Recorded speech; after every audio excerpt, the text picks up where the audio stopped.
So when you have really thick hair, it can be hard to use a shampoo bar because if you just lay it on the outermost part of your head, it won't saturate your scalp all the way. So I'm just going to show you how to section your hair for a shampoo bar. And I start on the main hairline, just around the front of my hair.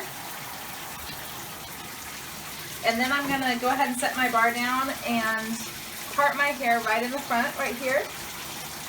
Because this is the greasiest part of my hair right here, so I want to make sure I saturate this area really well.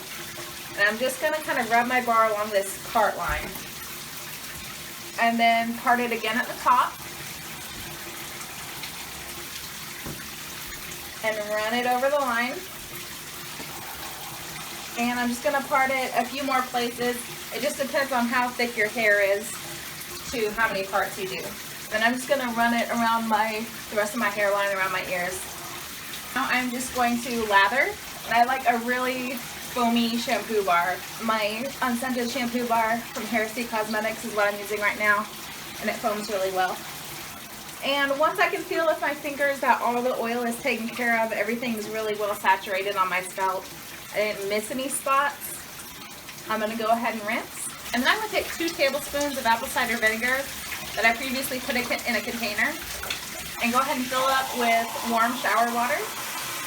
This is about 2 cups of water.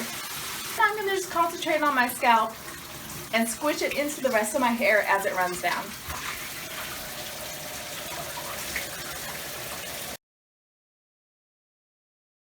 So now your hair is cleaned and a little moisturized from the apple cider vinegar, and you can add a conditioner treatment right now if you feel like it, and you're done.